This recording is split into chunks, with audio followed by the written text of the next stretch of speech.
মানে আদৌ সে বেঁচে আছে কিনা বা কোথায় আছে, সবাই খুব উদ্বিগ্ন ছিল। উদ্বিগ্ন থাকার পর আমরা বিভিন্ন জায়গায় খোঁজাখুঁজি করছি, পাইনি, ডিবির অফিসে গেছি, তাহলে তিনগাঁও থানায় গেছি, তারা বলছে আছে, যেখানে আছে কিন্তু ভালো আছে।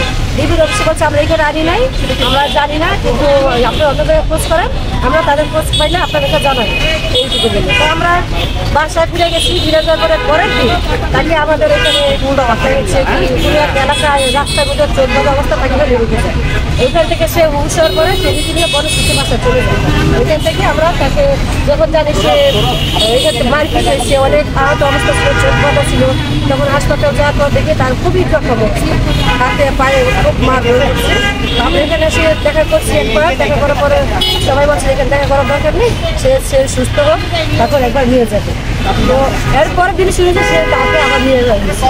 তবে নিয়ে যাওয়া হয়েছে, আমার মা খুবই অসুস্থ, বৃদ্ধ মানুষ, মৃত্যু সজ্জায়, নাতির খবর শুনে আমরা সবাই খুব উদ্বিগ্ন।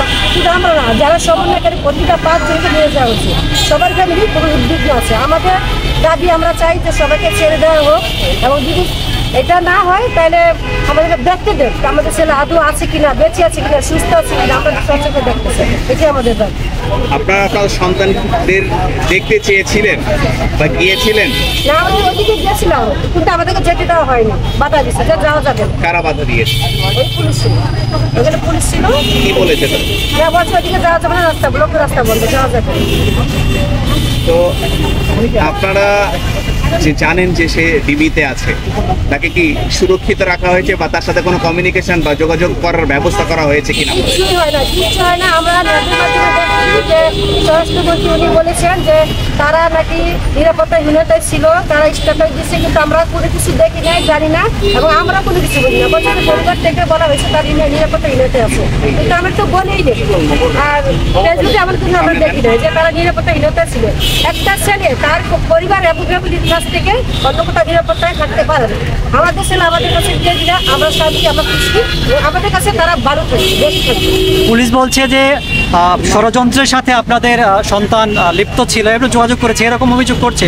আপনারা সে কতটুকু জানেন বিষয়টা? না না না, এই বিষয়ে আমরা জানি না এবং জানানো হয় নাই বলে। আমরা ফেসবুকে যতটুকু দেখছি ততটুকু শুনছি। আমার নাম মিনা। আচ্ছা,